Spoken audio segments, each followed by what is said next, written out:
अस्सलाम वालेकुम, मैं हूं शाहजेब खानजादा। कई माह के तवील इंतजार के बाद आज इस्लामाबाद के एक निजी होटल में PIA की निजकारी के लिए बोली का अमल हुआ।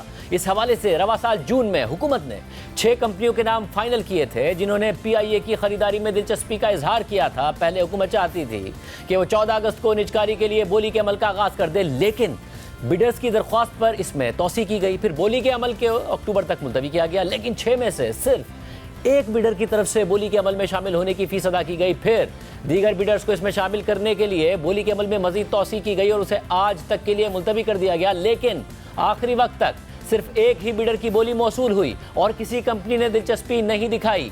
आज शाम को बोली के अमल का आगाज हुआ, प्राइवेट होटल में तकरीब रखी गई, सरकारी टीवी पर उसे बराह रास्त नशर किया गया और फिर हाउसिंग सोसाइटी की जानिब से 10 अरब रुपए की बोली लगाई गई, जबकि हुकूमत ने कम से कम 85 अरब रुपए की कीमत रखी थी। रूल्स के मुताबिक अगर लगाई गई बोली की कीमत तवक्कात से कम हो तो बिडर और बेचने वाली कंपनी को उस पर सोचने के लिए एक और मोहलत दी जाती है ताकि वो फैसला कर सके कि आया वो इस कीमत पर बेचना चाहती है या बिडर खरीदने के लिए अपनी बोली बढ़ाना चाहता है। यहाँ पर भी हाउसिंग सोसाइटी को 30 मिनट का वक्त दिया गया। वक्फे के बाद हाउसिंग सोसाइटी के नुमाइंदे ने कहा कि वो अपनी बोली नहीं बढ़ाएंगे, जिसके बाद आज PIA की निजकारी का अमल नाकाम हो गया और अब ये मामला दोबारा काबीना कमेटी बराए निजकारी के पास जाएगा, जिसकी सरबराही नायब वज़ीर आज़म इसहाक डार के पास है। ये बहुत बड़ा सेटबैक हो सकता है। PIA की प्राइवेटाइजेशन से हुकूमत ने आगाज़ करना था, उसके बाद बाकी इदारों को प्राइवेटाइज करना था, बड़े बड़े दावे किए गए थे, इंटरेस्टेड पार्टीज का जिक्र किया गया था, मगर आज ये सब हुआ है। आज क्या हुआ ये जानेंगे हम जियो न्यूज़ के नुमाइंदे अशरफ मलखम से। क्या होता रहा, क्या मामलात रहे, क्यों कंपनियों ने बैकआउट किया, ये हम जानेंगे नुमाइंदा द न्यूज़ इसरार खान से और ताहिर इमरान मियाँ जो कि एविएशन जर्नलिस्ट हैं। हम तीनों हमारे साथ मौजूद। अशरफ मलखम, पहले आप बताइएगा क्या हुआ आज। ज़ाहिर है हुकूमत बड़ी तवक्कात किए हुए थे, एक ही कंपनी आई, क्या हो रहा था आज? जी, हमें कल इसका थोड़ा सा अंदाजा तो हो गया था कि होगा क्या, क्योंकि कल जिस तरह से मूव कर रहा था प्राइवेटाइजेशन कमीशन और जो हमारे वजीर निजकारी हैं और जो डिप्टी प्राइम मिनिस्टर वो पाकिस्तान में नहीं थे, जब आखिरी लम्हे तक सिर्फ एक बिडर आया उसके बाद खासी वाज़ेह थी सूरत हाल। इसके बाद हैरानगी हमें इस चीज़ पे हुई कि एक ही कंपनी ने क्वालिफाई किया। उसके लिए शायद रूल भी रिलैक्स किए गए कि बिड में एक ही कंपनी क्वालिफाई बिड देती है तो उसमें कंपटीशन उसको कहा जाएगा कि नहीं किया जाएगा। लेकिन हुकूमत चूंकि हर हाल में पहले ये कह चुकी थी कि हम PIA को जल्द से जल्द प्राइवेट करना चाहते हैं और जरूर कर देंगे इसी महीने में। उसके बाद मुझे हैरानगी इस चीज़ पे हुई, सुबह जब तकरीबन 1:30 बजे दिन के मुताबिक सरकारी टीवी पे बराह रास्त दिखाने के इंतजाम किए गए, जिसकी कल से प्राइवेट मीडिया को कोई इजाज़त नहीं दी गई थी। प्राइवेट मीडिया के कैमरास को मना किया गया था कोई ना आए। जब बिड खुली तो सिर्फ एक ही जो पार्टी जो कल का अनाउंस भी हो गया था अनऑफिशियली जराए से बताया गया था, लेकिन सरकारी तौर पर इसकी तस्दीक नहीं की गई थी। उनके सामने एक बिड जमा हुई जिसको उसके बाद CCOP जिसको काबीना कमेटी बराए निजकारी कहते हैं उसका इजलास हुआ। उसका कोई हैंड आउट अभी तक नहीं आया कि उसमें क्या फैसला हुआ था। जब दोबारा 6:30 बजे उस बोली की कीमत खुलनी थी, जो बंद लफाफा सारे मीडिया के सामने खोलना था, वो सिर्फ सरकारी मीडिया के सामने खोला गया, जो कि हम भी वहीं थे। लेकिन उससे पहले एक दिलचस्प बात मैं बताऊं, इसरार साहब भी हमारे साथ वहीं थे। मुझे हैरानगी होती है कहाँ ड्यू डिलिजेंस हुई। जिस कंपनीज को शॉर्टलिस्ट किया गया 5 तो पहले से वहां नहीं आई। अंदाजा हो गया कि जो रियल सरमायाकार है वो दिलचस्पी नहीं रखता PIA खरीदने में। जिस कंपनी को क्वालिफाई किया गया उसका कोई एक्सपीरियंस नहीं है, कोई एक्सपर्टीज नहीं है, उसकी माहिराना उसकी कैपेसिटी नहीं है कि वो एयरलाइन के कारोबार को चला सके। बड़ी मामूली सी बात है, लेकिन अहम बात है कि बहुत जिम्मेदार बंदा इसरार साहब सुन रहे थे। वो निजकारी सेक्रेटरी से पूछ रहा था कि अगर हम बोली जीत गए, PIA को हमने खरीद लिया, क्या हम अपने प्लॉट एडजस्ट करवा सकेंगे कीमत में? ये हाल था उस कंपनी का जो PIA खरीदने आई थी। दूसरी हमारी आंखें उस वक्त खुली कि जब गवर्नमेंट जो प्राइस थी वो 85 अरब 3 करोड़ रुपए थी, जो बाद में अनाउंस की गई। बोली आई 10 अरब रुपए की। जब 10 अरब 85 करोड़ का फर्क आया, खरीदने वाला 10 अरब दे रहा है, आप उससे कम से कम बेस प्राइस इसको कहते हैं, वो 85 अरब 3 करोड़ लगाइए। वो भी आपसे पूछ रहा है कि अगर हम जीत गए, जो उनको यकीन नहीं था कि जीत जाएंगे, तो आप प्लॉट एडजस्ट कर लेंगे। अब जो प्लॉटों के बदले जो कंपनी सरमायाकारी करके PIA खरीदना चाह रही थी उसको अपनी सीरियसली ले रहे हैं, उसके लिए इतना कुछ हो रहे हैं। मतलब ये बड़ी दिलचस्प बात है। पता नहीं ये बात इजराय मजाक की गई या संजीदगी में की गई। इसरार खान साहब, आपकी 30 अक्टूबर को स्टोरी आई जिसमें आपने बताया कि जो 5 बिडर्स दूसरे थे वो स्टेक कितना होगा, कितना हुकूमत बेचना चाहती है, कितना वो खरीदना चाहते हैं, इसकी बुनियाद पर वो पीछे क्या हुआ कि सिर्फ एक ही कंपनी रह गई, बाकी 5 पीछे हट गए? क्या हुआ इसमें? असल में ये है कि उन्होंने जो 5 बिल्डर से मुख्तलिफ लोगों से मेरी बात हुई है, जो पार्टिसिपेंट थे पहले से, जो इंटरेस्टेड थे पहले। अब जो है ना, उन्होंने इसलिए बैकआउट किया कि उन्होंने ओनरशिप चाह रहे थे कि 100% हमें ओनरशिप दी जाए, क्योंकि फिर इकोनॉमिकली वाइबल है ही नहीं हमारे लिए ना, ऑलरेडी एक लॉस मेकिंग कंपनी है, तो इसमें 100% हमें शेयर देंगे तो हम फिर खरीद सकते हैं। इसके अलावा इसे जो 200 बिलियन का फाइनेंशियल बर्डन है, जो ऑलरेडी लॉस है, तो इसको हम किस तरह मैनेज करेंगे, क्योंकि बैंकिंग से भी हमें कुछ ना कुछ लोन लेना पड़ेगा, स्पेशली जो आपका फ्लीट है जो रिटायर हो रहा है तकरीबन नेक्स्ट ईयर, तो इसको हम किस तरह फिर कर सकेंगे, क्योंकि वो जो आप 60% देंगे इसमें हम नहीं कर सकेंगे, जो मेन कंसर्न था। इसके अलावा जो यूरोप और अमेरिका के लिए उनके जो फ्लीट्स थे, जो रूट्स थे, उस पर भी मेजर कंसर्न वो है, क्योंकि मेन रेवेन्यू जनरेशन जो है ना उधर से आती है ना, तो उसको अगर अभी तक वो रीइंस्टेट नहीं हुए तो हम किस तरह इसको चला सकते हैं, ये उनके मेन इशू थे। इसमें से जो एक बिडर है वो तकरीबन 1.5 माह पहले वो बैकआउट कर चुका था, फिर आहिस्ता आहिस्ता बाकी भी जो बड़े वो है बिडर्स हैं, वो आहिस्ता आहिस्ता फिर वो छोड़ना, उन्होंने फिर बैकआउट कर लिया।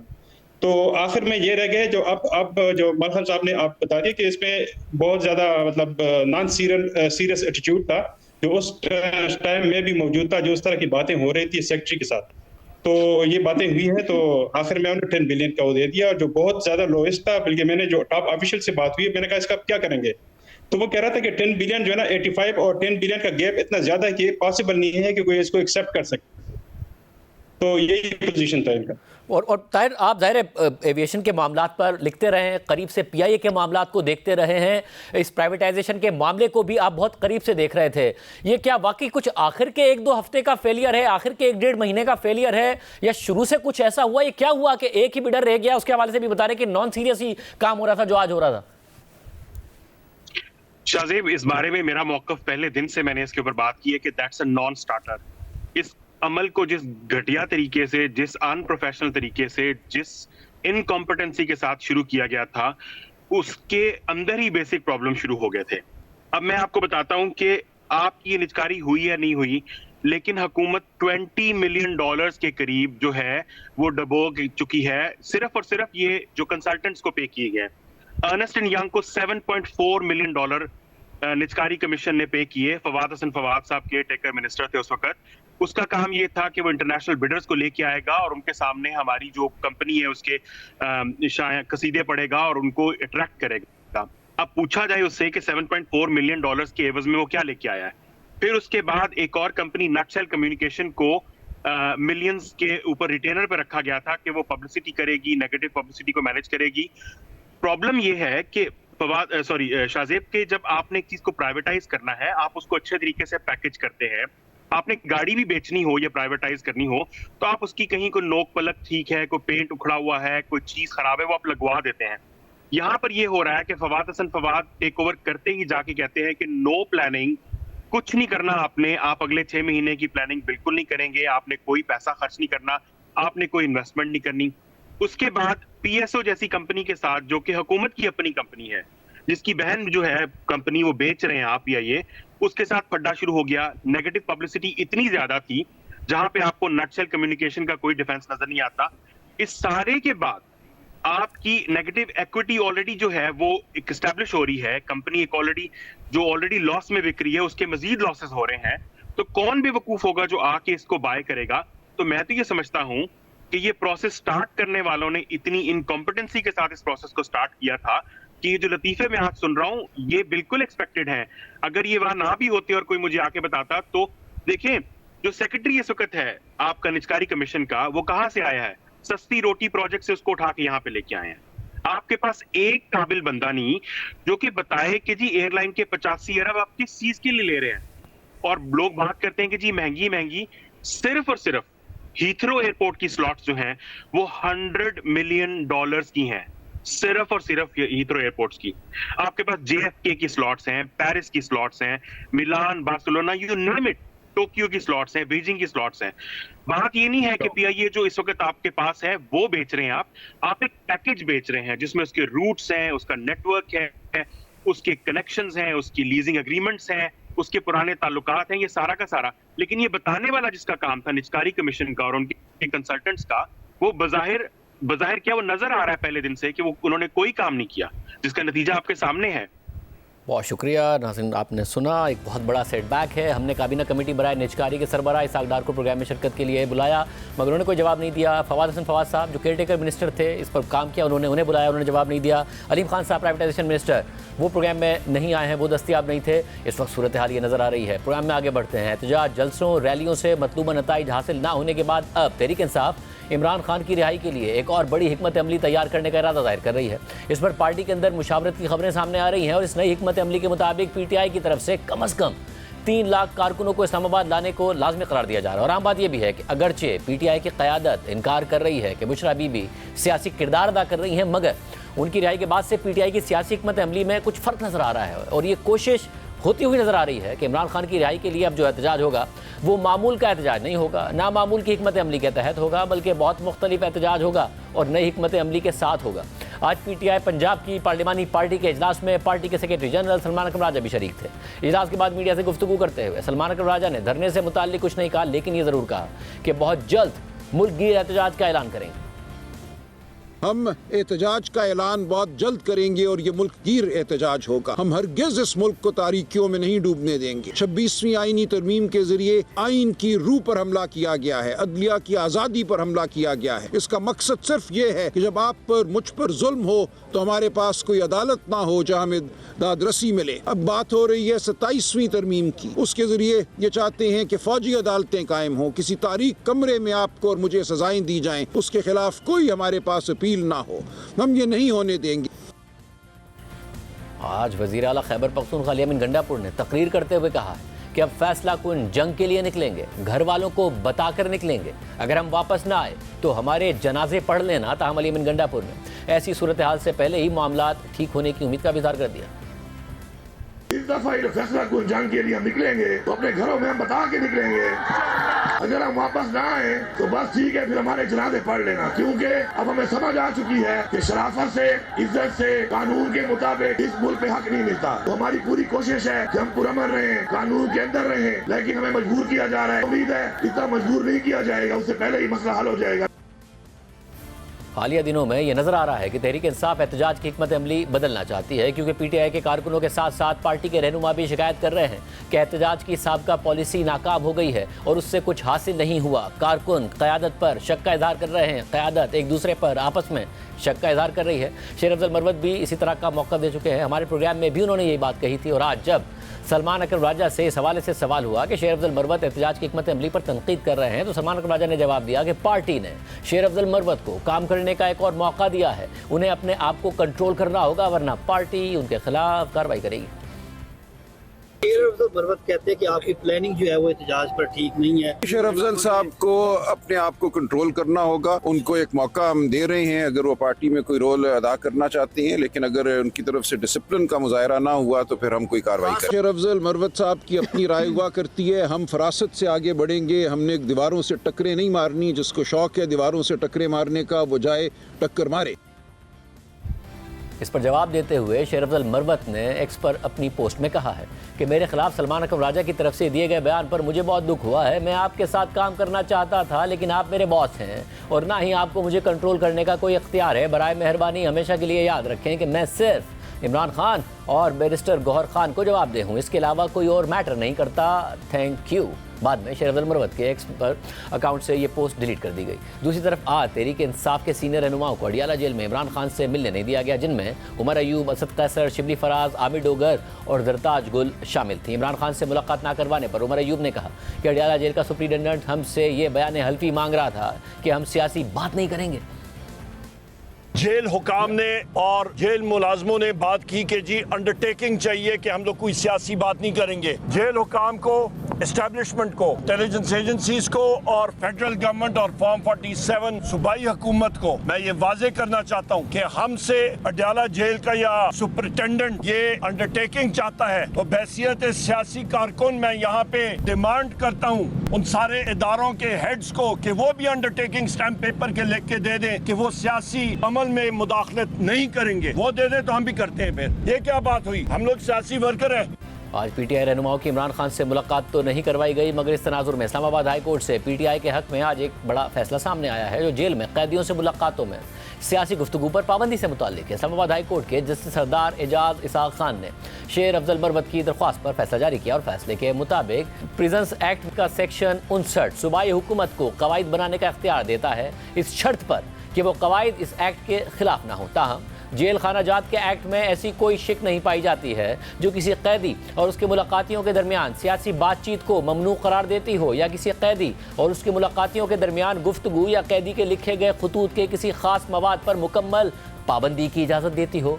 प्रिजन्स एक्ट में ऐसी कोई चीज़ नहीं है जिसका हवाला देते हुए ये कहा जा सके कि एक्ट के मकासद में सियासी बातचीत और खतूत की हौसला शिकनी शामिल है। इस अदालत को जवाब दहिंदगान इस बात पर कायल नहीं कर सके कि सियासी मुबाहिसों पर पाबंदी लगाने का कोई इख्तियार मौजूद है। इस तरह के इख्तियार की बुनियाद बातचीत के मवाद को रेगुलेट करने वाले एक्ट की कुछ शिकों में वाज़ेह होनी चाहिए और उसे सिर्फ एक्ट से यूं ही अखज़ नहीं कर लेना चाहिए जबकि ऐसा कुछ नहीं लिखा गया हो। जवाबी दलाइल में बस ये कह देना कि सियासी बहसें जेलों के नज़्मो ज़ब्त में खलल डाल सकती हैं, महज खाली बयानबाजी है।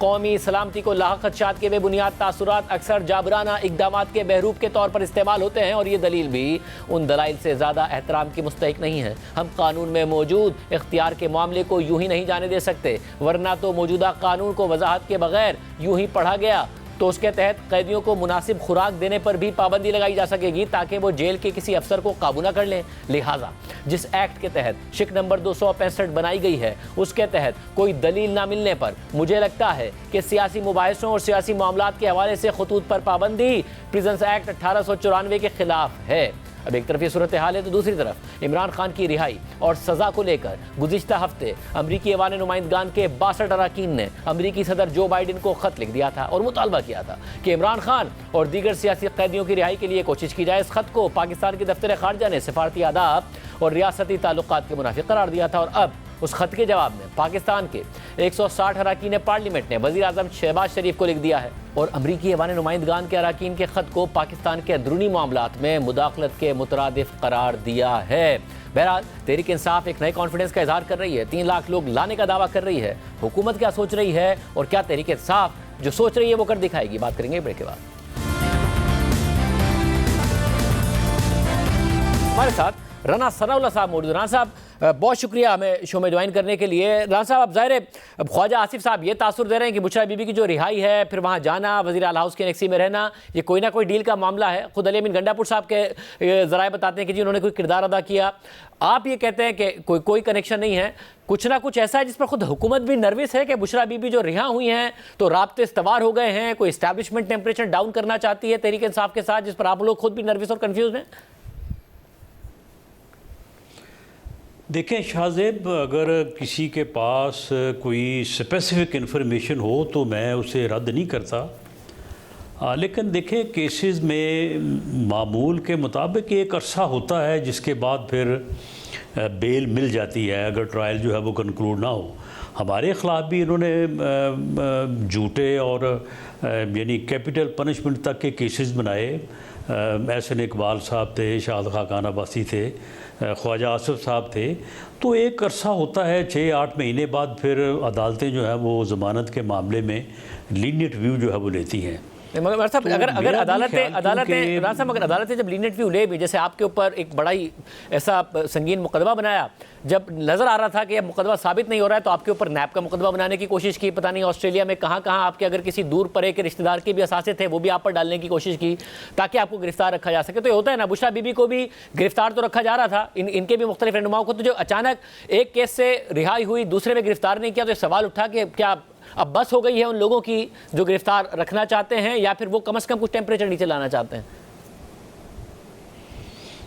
देखें, हर मामले की एक हद तो होती है ना, तो मेरा ख्याल है कि उनकी रिहाई जो है उसमें गवर्नमेंट की हद तक तो मैं बड़े जो है वो यानी यकीन से कह सकता हूँ कि गवर्नमेंट के साथ उनकी कोई डील नहीं हुई और अदालत के साथ डील होने का कोई इम्कान नहीं है।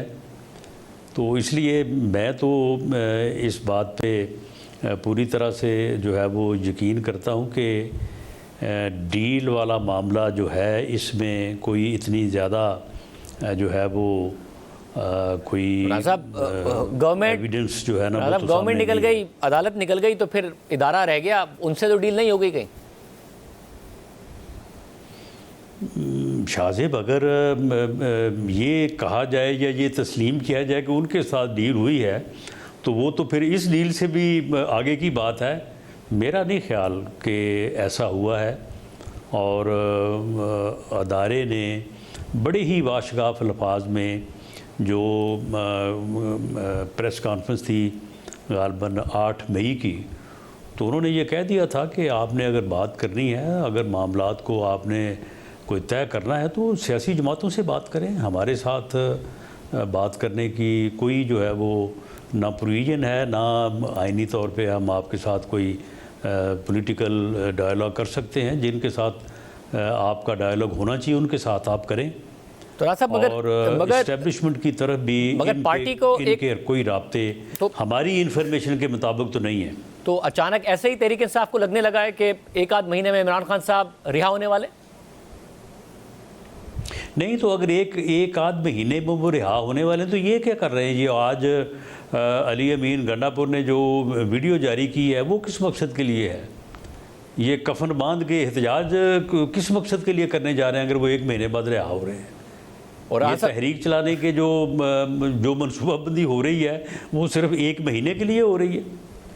तो राजा साहब, अगर इनके बार बार एहतजाज फेल हुए हैं, ये कारकुनों को ऐसे एनर्जाइज रखने के लिए हो रही है या फिर वाकईतन हो रही है? क्योंकि वाकईतन अगर हो रही है और 3 लाख लोग इस्लामाबाद आ रहे हैं तो फिर तो आपकी परेशानियां ख़त्म नहीं हुई हैं, बढ़ने वाली हैं।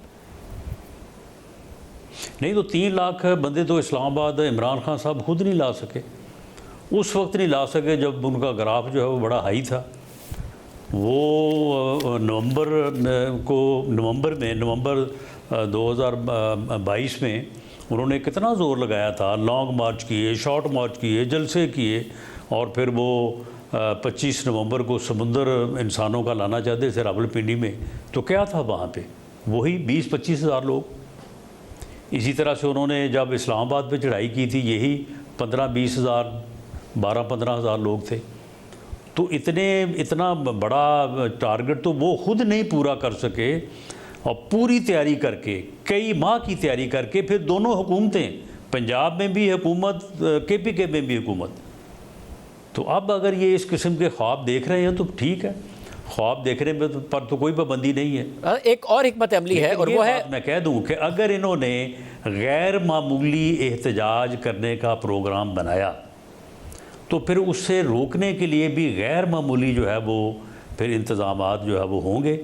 उसके बाद फिर इन्होंने शोर करना है कि जनाब हमारे साथ ये हो गया, हमारी पकड़ दकड़ हो रही है, हमारे साथ जो है वो ये सलूक हो रहा है, हमारे साथ वो सलूक हो रहा है। मामला ये है कि जब आपने इलेक्शन लड़ लिया, इलेक्शन लड़ने के बाद आप पार्लियामेंट में आके बैठ गए हैं, या तो आप ना बैठते पार्लियामेंट में, आप बाहर रहते, इलेक्शन को जो है वो रद्द कर देते, मुस्तरद कर देते, और उसके बाद आप एहतजाज की तरफ जो है वो चले जाते। अब आप पार्लियामेंट में भी बैठे हैं, हुकूमत में भी बैठे हैं, MNA बन के भी बैठे हैं, सेनेटर बन के भी बैठे हैं, जुडिशल कमीशन में मेंबर बन के भी बैठे हैं। तो उसके बाद फिर अगर आपको कोई यानी शिकायत है कि आपके साथ कोई धांधली हुई है, कोई तजावुज़ हुआ है, तो भाई उसका जो एक तरीक़ाकार है कानून में, आइन में, उसको जो है वो आप बरूए कार लाएँ। मौलाना साहब, जो तहरीक इंसाफ की तरफ से जो सियासी उस धांधली के नतीजे में जो है वो क्या मशवरा देते थे उस वक्त? ये हमें साहब, जो तहरीक इंसाफ की पॉलिटिकल स्ट्रेटजी की खामियां हैं, कमीशन बना देते हैं तो इंक्वायरी कर लेते हैं। मगर साहब, जो तहरीक इंसाफ की पॉलिटिकल स्ट्रेटजी की खामियां हैं उसमें तो पार्टी के अंदर से भी तनकीद हो रही है ना, पार्टी का कारकुन भी इन पर तनकीद कर रहा है, जिसके जवाब में अब ये कह रहे हैं हम 15-20 हज़ार लोगों के साथ नहीं आएंगे, 2-3 लाख लोग लेकर आएंगे, और आएंगे तो फिर धरना देंगे। जो मुख्तलिफ इनके रहनुमाओं के बयानात हैं उनका जो खुलासा है वो ये है कि कम लोग लेके नहीं आना है, ज़्यादा लोग लेके आना है, इस्लामाबाद आना है और आकर बैठ जाना है, धरना देना है। आप कैसे निपट लेंगे उससे? फिर बस फिर ना नॉर्मल तेल होगा तो ना राधा नाचेगी। बस ठीक है, ये अखबारी बयान और मीडिया प्रेस कॉन्फ्रेंस ये करते रहेंगे। ये 3 लाख क्या, ये ख़ुद इमरान खान जो है वो जो दावे करता रहा 20-25 हज़ार से ज़्यादा कभी आज तक उसने लोगों को इकट्ठा नहीं किया, तो ये 3 लाख जो है कहाँ से ले आएंगे? लेकिन बहरहाल ये इस किस्म की अफरा तफरी और इस किस्म के हालात से मकसद इनका ये है कि पाकिस्तान जो मुआशी तौर पे जो है वो उठने जा रहा है, को आम आदमी की मुश्किलात का जो हल होने जा रहा है, कोई मुआशी तौर पे खुशहाली आने जा रही है, हम इस किस्म का जो है वो मामला करते रहें ताकि हालात जो हैं वो गैर यकीनी का शिकार रहें और इस किस्म की सूरत हाल जो है वो ना हो सके। मगर राज साहब आपको के साथ जो है वो यानी दुश्मनी करने वाली बात है। बाकी इन्हें पता है कि इनके इन हथकंडों से गवर्नमेंट का कुछ नहीं बिगड़ना। एक और जो मसला है, ज़रा सुप्रीम कोर्ट बार एसोसिएशन के जो इंतखाबात थे उससे कुछ तहरीक इंसाफ को उम्मीद थी मगर वहाँ हार गया उनका जो बैक्ड ग्रुप था। मगर एक और इनको उम्मीद है कि जो 26वीं आईनी तरमीम है वो स्ट्राइक डाउन हो जाएगी। प्रैक्टिस एंड प्रोसीजर एक्ट के तहत अब जो कमेटी है उसमें दोबारा मंसूर अली शाह और मुनीर अख्तर साहब मौजूद हैं। अगर पटिशन जाती है, वो स्ट्राइक डाउन कैसे हो जाएगी? वो सवाल कर रहा हूँ, अगर पटिशन जाती है और एक बेंच बनता है, स्ट्राइक डाउन हो गया, तो क्या इसका खतरा है हुकूमत को या नहीं है? नहीं शाहजेब, वो ज़माना अब गुजर गया है। अब पार्लियामेंट ने भी खुद को असर्ट करने का फ़ैसला कर लिया है। आइन का आर्टिकल 239 239 पढ़ लें, उसकी वायलेशन में कोई नहीं जा सकता, कोई नहीं जाएगा। बहुत शुक्रिया। ये बिल्कुल राना सनाउल्लाह साहब हमारे साथ मौजूद थे। प्रोग्राम ब्रेक शामिल करते हैं। क्या वाकई तहरीक इंसाफ जो उम्मीदें दिला रही है अपने कारकुनों को एक दफ़ा फिर गलत हैं या कुछ ना कुछ पीछे हो रहा है जिसकी बुनियाद ये तमाम बयानात हैं? ब्रेक के बाद बात करते हैं।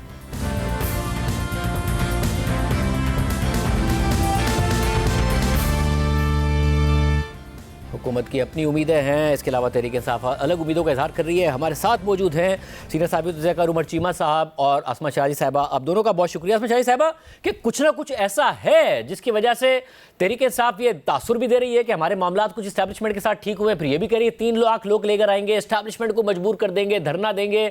बुशरा बीबी की रिहाई पर भी मिक्स सिग्नल हैं। फिर इमरान खान साहब की रिहाई की उम्मीद है नवंबर दिसंबर में। कभी ट्रंप की से जोड़ते हैं, कभी ताल्लुकात बेहतरी का इशारा देते हैं। क्या कुछ हो रहा है ऐसा?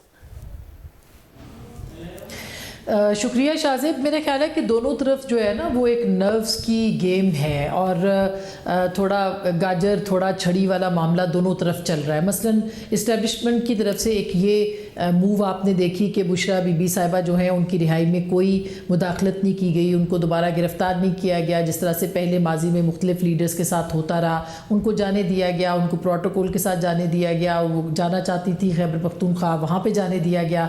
और ये एक जो जिसे कहते हैं ना कि वो एतमाद की बहाली के जो इक़दाम हैं वो एक तरफ से हुए और दूसरी तरफ से इक़दाम जो एक तरह से एतमाद की बहाली थी वो इस तरह से हुई कि बहुत सारे जो बयानात इमरान खान साहब देते थे, आज चौथा दिन है उन्होंने गुफ्तगू की है, आर्मी चीफ के ख़िलाफ़ कोई बयानात नहीं दिए, DGISI के ख़िलाफ़ कोई बयानात नहीं दिए, कोई धमकी नहीं दी, कोई इस तरह की ज़ुबान इस्तेमाल नहीं की। नए चीफ जस्टिस के बारे में भी उन्होंने खैर सगाली की बातें की हैं। तो एक तरह से ये जेस्चरिंग है। दूसरी तरफ PTI पाकिस्तान तहरीक इंसाफ जो है वो ये जेस्चर दे रही है कि हम पूरी फोर्स के साथ आएंगे, हम 3-4 लोगों के साथ बैठेंगे, लाख लोगों के साथ डी चौक पे धरना देंगे और जब तक के इमरान खान साहब रिहा नहीं होते तब तक हम नहीं उठेंगे। और उस दूसरी तरफ से यानी इस्टेब्लिशमेंट की तरफ से ये पैगाम होता है कि अच्छा फिर ऐसा है तो हम आपको कुछ लोगों को मुलाकात करने की इजाज़त देंगे, कुछ को नहीं देंगे। तो एक तरह से जो लेकिन जो हमने देखा है या हम जो रिपोर्टर्स जाते हैं, जो ऑब्जर्वेशन है कि पिछले जो 10 दिन इमरान खान साहब को SCO के अंदर उन्होंने रखा है, जिसके अंदर उनको कमरे में बंद रखा है या जो उनको लाइट्स नहीं थी या जिस तरह की उन्होंने कंप्लेंट्स की हैं, उसके बाद इमरान खान साहब के रवैये में काफ़ी तब्दीली अब तक देखने को मिली है। वो जो एक मुज़ाहमती टोन थी वो इमरान खान साहब की अब नहीं है और ये फ़र्क जो है वो इमरान खान साहब के रवैये में भी आया है और ये फ़र्क उनके जो बयानात हैं, जो गुफ्तगू होती है उसके अंदर भी नज़र आता है। तो मेरा ख्याल है कि दोनों तरफ से ये कोशिश ज़रूर की जा रही है, लेकिन इस्टेब्लिशमेंट की तरफ से जो इमरान खान साहब के साथ राब्ते हैं उनकी इत्तलात की मुस्तकिल जो है वो तरदीद हो रही है, कोई तस्दीक नहीं है। और शायद PTI चाहती भी है, इसीलिए 3-4 लाख लोगों को लाने के लिए और अपनी फोर्स को मज़ाहमत से बात करने के लिए जो है यानी पावर टॉक्स टू पावर का फार्मूला आजमाने की भी बात कर रही है और इंदिया दे रही है इसका। उमर साहब आप बताइएगा, क्योंकि ज़रा हुकूमत ये कह रही है कि अगर भाई इनके इतने मामला थोड़े बहुत भी बेहतर हुए होते हैं तो ये धमकियाँ क्यों देते हैं कि हम 3 लाख लोग लेकर आएंगे, धरना दे देंगे, पीक पे कभी इतने लोग नहीं आए, इनसे ये कहाँ से ले आएंगे? कुछ ना कुछ है ऐसा कि एक-एक कदम पीछे हटा जाए या ऐसा नहीं है? शाहजेब, मेरे ख्याल है कि जब से आप पारा में लीडरशिप चेंज हुई है उसके बाद ओवरऑल इमरान खान के बारे में पॉलिसी में भी तब्दीली आई है, लेकिन कोई इतनी बड़ी तब्दीली नहीं कि जितना कोई लोग उसके मतलब निकालना शुरू हो गए हैं। कोई ऐसा नहीं है, यानी आप ये समझें कि जैसे चीज़ें कोई एक बॉइलिंग पॉइंट्स पर जाएं तो आप थोड़ा सा चूल्हा थोड़ा सा आहिस्ता कर दें और फिर दोबारा से आप उसको अप कर दें। मेरे ख्याल है कोई इस तरह का मामला है, अदरवाइज कोई है नहीं। और पीटीआई जो है, पीटीआई एक बड़े चैलेंज में है और उनका एक सबसे बड़ा चैलेंज ये है कि अपने लोगों का मोराल किस तरह आप रखना है और उनको एक जज्बाती मोड में कैसे रखना है। तो वो एक तरफ ये भी चाह रहे हैं कि वो जो एस्टेब्लिशमेंट के साथ भी छुपन छुपाई खेलना चाह रहे हैं और दूसरी तरफ ये चाह रहे हैं कि हमारे लोग जो हैं वो भी तैयार रहें, उन्हें अंदाज़ा हो कि हम जो है एक मुज़ाहमत के रास्ते पर गामज़न है। पहले वो सोच रहे थे कि मंसूर अली शाह साहब से उम्मीदें लगाए बैठे थे कि उन्होंने चीफ जस्टिस बनना है और कोई इलेक्शन कलअदम हो जाने हैं, वो तो हो नहीं रहा। अब वो ट्रंप की तरफ देख रहे हैं और साथ जो है वो बातें कर रहे हैं कि हमने इस्लामाबाद पर फिर चढ़ाई करनी है। मुझे ऐसा नज़र नहीं आ रहा कि वो इस्लामाबाद पर चढ़ाई कर सकते हैं। ओवरऑल 26वीं आईनी तरमीम के बाद हुकूमत की पोजीशन कदरे बेहतर हुई है और इसमें एक मैसेज ये गया है कि ये अपने 5 साल पूरे करेगी। अब पीटीआई के लिए सवाए इसके कि वो कोई टाइम बाय करे या वो को अपने लिए कोई मुज़ाकरात का रास्ता निकाले, इससे ज़्यादा मुझे कुछ चीज़ें होती हुई नज़र नहीं आ रही। जो बुशरा बीबी का हुआ है ये इसी तरह, वो जो पहले मैंने बात की ना ज़रा थोड़ा सा प्रेशर डाइल्यूट करने का, कोई उसमें भी इसका ये कतन जो अभी तक मैं लोगों से समझ पाया हूँ जिनसे गुफ्तगू हुई है, उसको कई लोग तो ये तासर देते हैं कि जैसे 26वीं तरमीम के बाद ओवरऑल हुकूमत या एस्टेब्लिशमेंट अपने आप को ज़्यादा पुरएतमाद महसूस करती है कि अगर बुशरा बीबी को बाहर निकाल भी देंगे तो वो क़यामत नहीं आ जाएगी। इमरान खान जो है ना वो अभी उनकी रिहाई नज़र नहीं आ रही। मगर अस्मा, बुशरा बीबी की जो रिहाई हुई है और ज़ाहिर है वो खैबर पख्तूनख्वा में हो, एक यूनिटी ऑफ कमांड नहीं नज़र आ रही थी पार्टी के अंदर। अभी भी एक दूसरे के खिलाफ बयानात हैं, सलमान अकरम राजा, शेर अफजल मरवत के आपस में बयानात, जिसकी वजह से एक स्ट्रैटेजी भी नहीं नज़र आ रही थी। एहतजाज करते हैं, अली अमीन गंडापुर आते हैं, बाकी गायब हो जाते हैं। आपको लगता है कम से कम बुशरा बीबी एक डायरेक्शन दे सकती हैं या वो मुमकिन नहीं है? ये देखना बहुत अहम होगा शाहजेब के बुशरा बीबी साहिबा जो हैं वो क्या डायरेक्शंस देती हैं, उनका क्या किरदार होता है, वो किस तरह से लोगों को एक्टिवेट करती हैं, पार्टी को एक्टिवेट करती हैं, मुनज़्ज़म करती हैं, जो आपस के इख्तलाफात हैं उनको ख़त्म करने में अपना किरदार अदा करती हैं। और ये सब चीज़ें जो हैं वो उसी से जुड़ी हुई हैं। आज भी इरफान सिद्दीकी साहब हमारे प्रोग्राम पे थे और उन्होंने वाज़ेह लफ्ज़ों में ये कहा कि इस बात का इम्कान मौजूद है कि कोई अंडरस्टैंडिंग हुकूमत और यानी इस्टेब्लिशमेंट और बुशरा बीबी और इमरान खान साहब और अली अमीन गंडापुर साहब के बीच में हुई हो कि उनका अगला सियासी किरदार है वो क्या होगा। तो इस बात का इम्कान हुकूमत भी महसूस कर रही है कि ऐसा हो सकता है कि उनका किरदार क्या होगा, लेकिन वो उनके जो एक्शंस हैं उनसे पता चल जाएगा। आपने देखा होगा पिछले 2-4 दिनों के अंदर कोई सच एक्टिविटी हमें नज़र नहीं आती। 2-3 मुलाकातें ज़रूर हुई हैं, उनमें से एक सलमान अकरम राजा साहब के साथ उनकी मुलाकात थी, एक शेर अफजल मरवत साहब के साथ उनकी मुलाकात थी और अली अमीन गंडापुर साहब की तो वहाँ पे वो तशरीफ़ फरमा है उनके एनेक्सी में, तो उनसे मुलाकात थी। तो मेरा ख्याल है इन 3-4 लोगों के अलावा अब तक हमने नहीं सुना कि कोई बहुत एक्टिव उनकी पार्टिसिपेशन या कांटेक्ट लोगों के साथ है, लेकिन उनकी हर मूव को ज़रूर पॉलिटिकली देखा जाएगा। अगर वो लाहौर में बैठती हैं तो वो वहाँ पे क्यों हैं, और अगर वो यहाँ आती हैं पेशावर में तो इसका मतलब ये है कि उनका एक पॉलिटिकल रोल जो है वो डिफ़ाइन हो सकता है। मगर ऐसा ही है कि आगे आने वाले दिनों के अंदर इमरान खान साहब क्या स्ट्रैटेजी बनाते हैं और उसके मुताबिक जो है वो किस तरह से उनको लेके आगे चलते हैं, मेरा ख्याल है वो इमरान खान साहब के डिपेंड करता है। और जो लोग ये समझते हैं कि अली अमीन गंडापुर साहब जो है उनकी जो भी पॉलिसी है वो इमरान खान साहब से बालातर है या बुशरा बीबी से बालातर है, तो मेरा ख्याल है ये गलत तासुर है। वो जो भी इस वक्त अपना किरदार अदा कर रहे हैं उसमें शेर अफजल मरवत साहब का लाना हो, एहतजाजी कमेटी को बनाना हो, और वो एक डव्स का और जो हॉक्स का वो रोल है कि एक पार्टी में कुछ लोग जो हैं वो मुफाहमत की बात कर रहे हैं, यानी कि वो कह रहे हैं कि आगे बढ़ना चाहिए, जिसमें बैरिस्टर गौहर साहब हैं, वो कहते हैं सबसे बात करने के लिए हम तैयार हैं, और कुछ लोग हैं जो कि मुज़ाहमत की बात कर रहे हैं जिसको कि अब शेर अफजल मरवत साहब जो है वो लीड कर रहे हैं। तो मेरा ख्याल है कि ये थेरी वहाँ पर है, लेकिन बुशरा बीबी साहिबा के जो भी इकदाम होंगे उसके ऊपर उससे पता चल जाएगा कि क्या अंडरस्टैंडिंग जो है वो इस्टेब्लिशमेंट के साथ हुई है खान साहब की और अली अमीन गंडापुर। और उमर साहब, ज़रा पार्टी तो कहती है कि बुशरा बीबी घरेलू खातून है, उनका कोई किरदार नहीं है, पीटीआई की सियासत में कोई किरदार नहीं, बट आपको लगता है ऐसा ही है या उनका रिहा होना कोई ना कोई इम्पैक्ट डालेगा इनकी स्ट्रैटेजी में? शाहजेब देखें, ये तो मेरे ख्याल ये बात कि बुशरा बीबी का कोई किरदार नहीं, ये तो सरीहन झूठ है। बुशरा बीबी का बहुत ज़्यादा किरदार है। इमरान खान पार्टी को चला रहे हैं और इमरान खान को आगे बुशरा बीबी चला रही हैं। इमरान खान जो है वो उनको कहे बगैर तो कहीं भी नहीं जाते और हर काम में जो अहम डिसीजन होते हैं वो बुशरा बीबी की मुशावरत से करते हैं। बुशरा बीबी का बहुत ही कलीदी किरदार है। ये सिर्फ कहने की बातें हैं कि वो की नज़र नहीं आ रही उनके बगैर, और अभी भी उनका बाहर होना बेसिकली वो एक इमरान खान की नुमाइंदगी कर रही हैं और ये सब लोग जो हैं ये उनकी तरफ ही रुजू करते हैं। जहाँ तक इमरान खान की बात है, यानी कि देखें ओवरऑल एक तरफ तो हमें डील की बातें नज़र आती हैं, दूसरी तरफ अगर आपने नोट किया हो तो पहले जो भी कोई कोर्ट प्रोसीडिंग होती थी उसके बाद इमरान खान के कोई उन्होंने मीडिया टॉक की हुई होती थी और वो बाद में चल रही होती थी, अभी वो आपको नज़र नहीं आ रही। बस ऐसे ही है कि एक तरफ कोई थोड़ा सा रिलीफ दे दिया, दूसरी तरफ थोड़ा सा एक प्रेशर बिल्ड कर लिया, कुछ चीज़ें दबाव बढ़ गया और ऐसे ही मामला चल रहे हैं अभी तक। बहुत शुक्रिया रज़ी, आपने सुना। आज के प्रोग्राम में इतना ही। अल्लाह हाफ़िज़।